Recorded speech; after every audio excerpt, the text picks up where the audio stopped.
This was the year the Census Bureau was primed for a gargantuan task, remaking the census of nearly 330 million Americans for the digital age at a time of enormous national division and obstacles to an accurate count. Then came the coronavirus. Early indications are that the first part of the process, getting as many Americans as possible to respond via the census website, by mail or by phone, has gone well, but the severe virus-related limitations on mobility and personal contact have completely upended a decade of planning how to accurately count those who do not reply on their own and particularly difficult to reach portions of the population. Fair political representation and billions of federal dollars are riding on the result. Wednesday, April 1st, is Census Day, the official beginning of the decennial count that began 230 years ago. Below are questions and answers about this year's particular challenges and more. What is the significance of April 1st? Census Day is mostly a way to draw attention to the census and its importance. Nearly all households have already received instructions on how to complete the form, but April 1st is also a fundamental marker. The Bureau's mandate is to count everyone who is a member of the household on that day,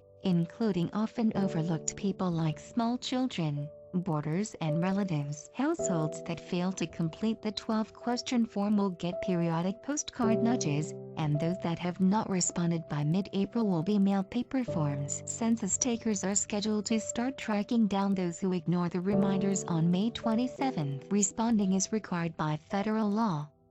Those who do not can be fined $100. But the Bureau says no fines have been levied since the 1970s. How is the online count coming? About 38% of households have responded since the online portal opened on March 10th, a number in line with the Bureau's projections. If you would like to see how your state, city or neighborhood is doing, the Census Bureau is tracking responses daily, and the City University of New York is publishing maps that offer an even more granular breakdown. Other aspects of the count, though, are facing unexpected obstacles. Already, a multi-day nationwide count of roughly 500,000 homeless people has been put off. Processing of mailed-in census forms has slowed because the Bureau shaved its staff at regional centers in Jeffersonville, Indiana, and Tucson areas, and social distancing cuts in the Bureau's call center workforce have slowed down responses to people who want to complete the census by phone or need other kinds of help. What plans have been disrupted or canceled? The Bureau wants as many households as possible to respond to the census early because tracking down non-responders and persuading them to answer the questionnaire is hugely expensive and difficult. So a massive publicity and public awareness blitz was scheduled to reach out on federal, state and local levels. But the coronavirus has upended huge parts of that campaign,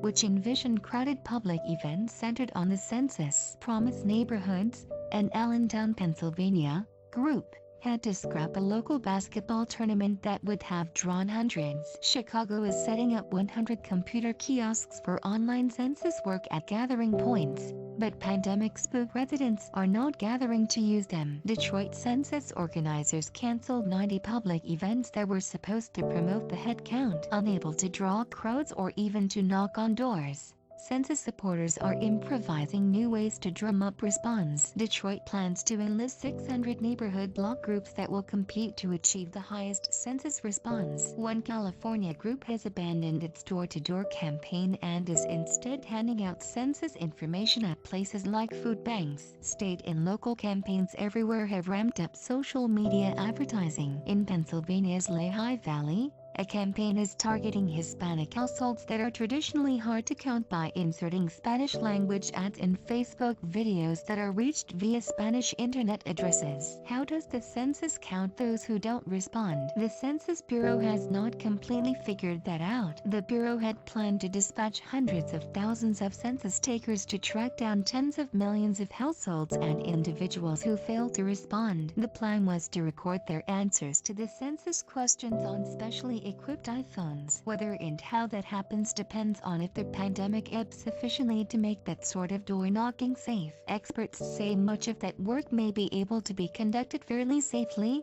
In front porch interviews that do not require a census taker to enter a household, one unanswered question is whether households that have already ignored repeated requests to fill out the census will even open their doors to strangers in the midst of an epidemic. The Bureau has extended the final deadline for finishing the count by 2 weeks, to mid-August. Officials say further extension has not been ruled out, but the further it gets from the publicity of Census Day, the less likely people are to consider filling out the form, experts say. When does the census process end, and how confident are experts that the count will be accurate? Federal law requires the Bureau to deliver population totals to the President by December 31st.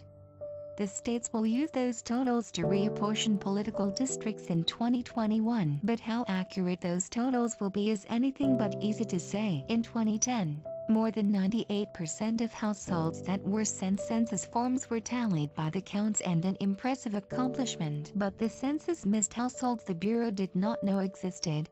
Some households failed to report everyone who lived there, and not all population groups were counted equally. By the Bureau's own count, the 2010 count missed 16 million people, double-counted 8.5 million, and counted another 1.5 million either by mistake or in the wrong place. Minorities and young children were undercounted.